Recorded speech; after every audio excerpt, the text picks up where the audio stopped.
कृषि विभाग,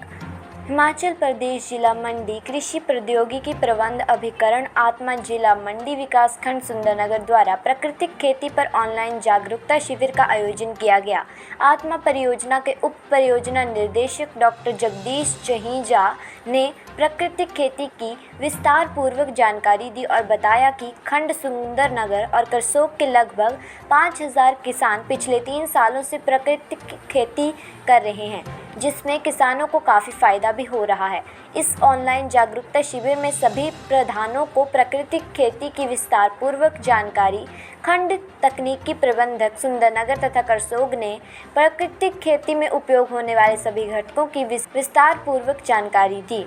कीटनाशक था लगभग 30 साल उस घटना को,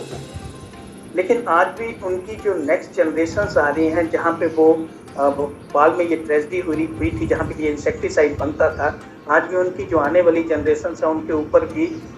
उस कीटनाशक के जो इम्पैक्ट उनके पूर्वजों के ऊपर हुए थे, उनके पेरेंट्स के ऊपर हुए थे, उनकी आने वाली जनरेशन के ऊपर भी उनके इम्पैक्ट जो हैं वो दिख रहे हैं। तो वो एक ऐसा हमारे लिए सोचने का विषय है कि कैसे हम अपने प्रदेश में इन चीज़ों को कम करें।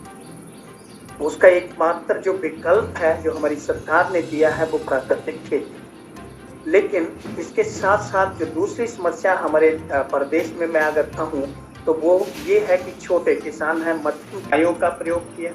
रसायनों का प्रयोग किया, न केवल जिससे हमारा जो उत्पाद था उसकी क्वालिटी में डिटेरियोरेशन आई, बल्कि जो हमारा एनवायरनमेंट था खास तौर पे उसमें भी बहुत ही एक हम ये कहें कि काफ़ी ज़्यादा उसमें समस्याएं आज के दिन देखने को मिल रही। एक एग्जांपल, माँ का दूध जो है वो सबसे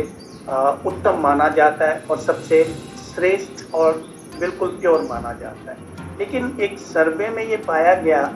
कि कई इसमें मिल्क सैंपल में जो मदर्स मिल्क था उसमें भी कीटनाशकों के कुछ तत्व पाए गए। वो एक बहुत ही हमारे लिए समस्या की बात है, एक सोचने का विषय है। उसी तरह से अगर हमारे प्रदेश की बात नहीं है और उसमें ऐसी जो लेडीज़ थी जिन्होंने कभी कीटनाशक ना तो देखा था ना ही उन्होंने कभी टच किया था, तो इन्वायरमेंट के थ्रू ही उनमें एक बायोम पाए गए। उसी तरह से अगर हम महाराष्ट्र की बात करें, आंध्र की बात करें, वहाँ लोगों के ब्लड सैंपल्स में कीटनाशकों के गुण पाए गए। तो ये कुछ एग्जाम्पल जो मैं आपको दे रहा हूँ उसका सिर्फ ये कहने का अभिप्राय है कि वो ऐसा नहीं है कि उसमें मैं ये नहीं कहता डायरेक्टली कि उसमें कोई कीटनाशकों का दोष है, क्योंकि कीटनाशक तो बनाए गए थे हमारी सहूलियत के लिए, खादें बनाई गई थी हमारी सहूलियत के लिए, उन्होंने जो करना था वो किया, लेकिन उनको किस ढंग से हमने यूज़ किया, कैसे हम उनको अपने खेतों में यूज़ करते रहे, वो शायद एक तरीका ऐसा था जिसकी वजह से हमने अपने लिए और हमने हमारी आने वाली जनरेशन्स के लिए बहुत सारी ऐसी